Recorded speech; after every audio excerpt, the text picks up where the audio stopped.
हरे कृष्णा।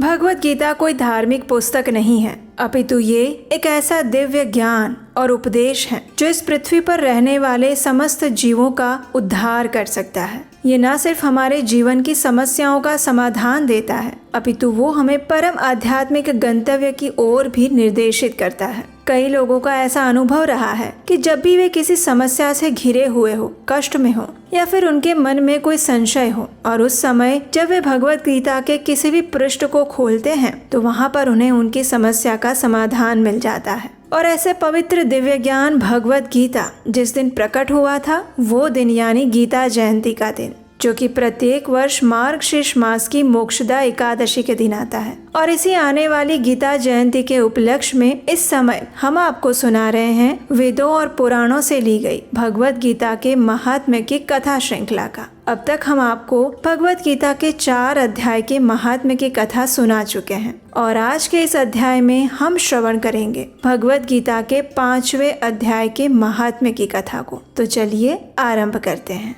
भगवान श्री नारायण ने देवी लक्ष्मी से कहा, हे देवी, अब आप ध्यान पूर्वक सभी लोगों द्वारा सम्मानित भगवत गीता के इस 5वें अध्याय का महात्म्य सुनिए। मध्य देश में पुरुकुत्सपुर नामक एक नगर है। उसमें पिंगल नामक एक ब्राह्मण रहते थे। वे वेद पाठी ब्राह्मणों के विख्यात वंश में उत्पन्न हुए थे, जो कि सर्वथा निष्कलंक था। लेकिन अपने कुल के लिए उचित वेद और शास्त्रों के अध्ययन और स्वाध्याय को छोड़कर उन्होंने अपना मन ढोल आदि बजाते हुए नृत्य और गायन में लगा लिया था। गीत, नृत्य और बाजा बजाने की कला में परिश्रम करके पिंगल ने बड़ी प्रसिद्धि प्राप्त कर ली और उसी से उनका राजभवन में प्रवेश भी हो गया। अब वे राजा के साथ रहने लगे, पर स्त्रियों को बुलाकर उनका उपभोग करने लगे। स्त्रियों के सिवा और कहीं भी उनका मन नहीं लगता था। धीरे धीरे उनके अंदर अभिमान बढ़ गया। वो उन्मत्त हो गए और एकांत में राजा से दूसरे लोगों के दोषों के बारे में बताने लगे।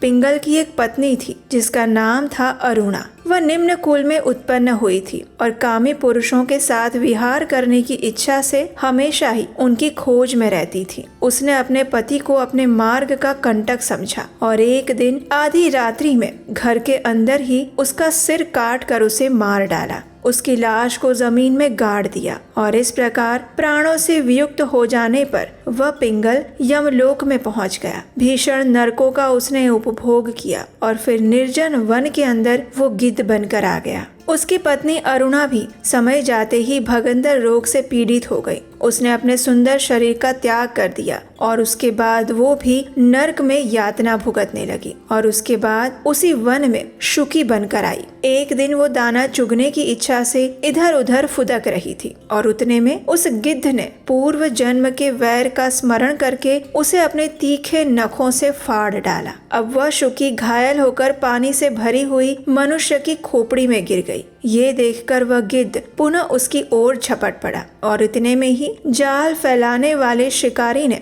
उसे भी बाणों का निशाना बना लिया। उसके पूर्व जन्म की पत्नी शुकी उस खोपड़ी के जल में डूबकर प्राण त्याग चुकी थी और उसके बाद वह क्रूर पक्षी भी उसी में डूबकर गिरकर मर गया। तब यमराज जी के दूत उन दोनों को लेकर यमलोक में आए और वहां अपने पूर्वकृत पाप कर्मों को याद करके वे दोनों ही भयभीत हो रहे थे। उसके बाद यमराज जी ने जब उनके घृणित कर्मों पर दृष्टिपात किया तो उन्हें पता चला कि मृत्यु के समय अकस्मात ही खोपड़ी के जल में स्नान करने से इन दोनों के पाप नष्ट हो चुके हैं। तब यमराज जी ने उन दोनों को मनोवांछित लोक में जाने की आज्ञा दी और ये सुनकर अपने पापों को याद करते हुए वे दोनों ही बड़े आश्चर्य में पड़ गए। उन्होंने यमराज जी के पास उनके चरणों में गिरकर प्रणाम किया और उनसे पूछने लगे, हे भगवान, हम दोनों ने पूर्व जन्म में अत्यंत घृणित पाप का संचय किया था। इसके बाद भी हमें यह मनोवांछित लोकों में भेजने का क्या कारण हो सकता है? तब यमराज जी ने कहा, गंगा के किनारे वट नामक एक उत्तम ब्रह्मज्ञानी रहते थे। वे एकांत सेवी थे, ममता रहित थे, शांत, विरक्त और किसी से भी द्वेष न रखने वाले थे। और ये ऋषि प्रतिदिन भगवत गीता के 5वें अध्याय का जप करते थे। यही उनका सदैव का नियम था। 5वें अध्याय को श्रवण कर लेने पर महापापी पुरुष भी सनातन ब्रह्म का ज्ञान प्राप्त कर लेता है और उसी पुण्य के प्रभाव से वह शुद्ध चित्त होकर अपने शरीर का परित्याग करता है। ऋषि ने भी उसी प्रकार से पुण्य के प्रभाव से शुद्ध चित्त होकर अपने शरीर का त्याग किया था। भगवत गीता के पाठ से उनका शरीर निर्मल बन चुका था। वे आत्मज्ञान को प्राप्त कर चुके थे और उन्हीं महात्मा की खोपड़ी का जल पाकर तुम दोनों पवित्र हो गए हो। इसीलिए अब तुम दोनों भी अपने मनोवांछित लोकों में जा सकते हो, क्योंकि भगवत गीता के 5वें अध्याय के महात्म्य का श्रवण करके आप दोनों ही शुद्ध बन चुके हैं।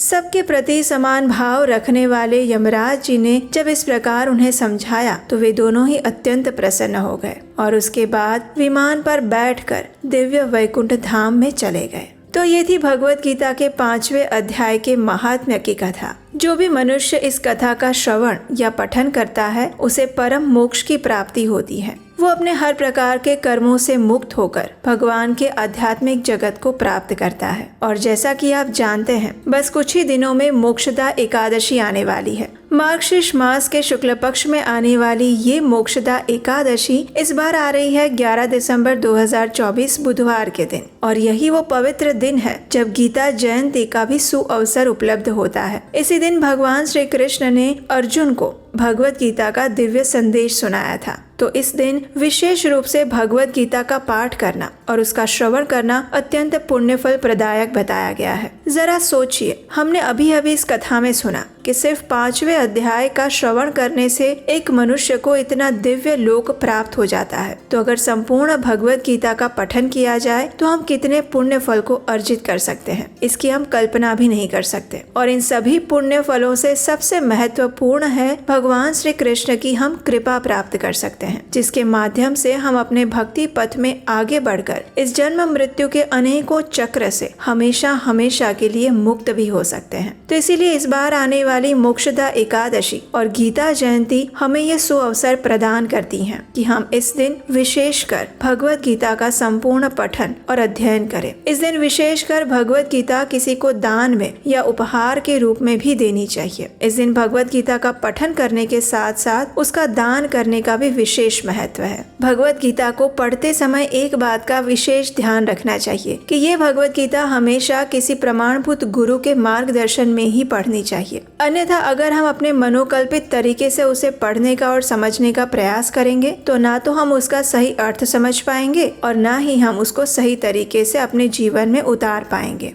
बस हम उनके श्लोकों की तत्व ज्ञान में उलझकर रह जाएंगे। तो अगर आप भी किसी प्रमाणभूत वक्ता से इस भगवत गीता को सीखना चाहते हैं, पढ़ना चाहते हैं, तो हम आपके लिए एक सुवर्ण अवसर लेकर आए हैं, और वो है 2 जनवरी 2025 से शुरू होने वाला भगवत गीता का 18 सत्रीय ऑनलाइन क्रैश कोर्स, जो कि ऑनलाइन जूम पर किया जाएगा। इस्कॉन लुधियाना सिविल लाइंस के साथ मिलकर ये कोर्स हम आपके लिए लेकर आए हैं, जिसमें इस्कॉन के वरिष्ठ भक्तों द्वारा आपको भगवत गीता के सभी अध्यायों का सार बताया जाएगा। उसकी संपूर्ण जानकारी नीचे डिस्क्रिप्शन बॉक्स में दी गई है। आप चाहे तो आज ही उसके लिए रजिस्टर कर सकते हैं। इस कोर्स में रजिस्टर करने से आपको भगवत गीता यथारूप, जो कि श्रील प्रभुपाद जी द्वारा लिखी गई है, वो आपके घर पर बिना किसी शुल्क के पहुंचाई जाएगी। इसके साथ साथ आपको इस कोर्स का सर्टिफिकेट भी दिया जाएगा। तो ज्यादा सोचिए मत, अभी रजिस्टर करिए इस कोर्स के लिए। अगर आपको आज की ये कथा अच्छी लगी है तो इसे लाइक कीजिए और अपने मित्रों को भी शेयर कर दीजिए।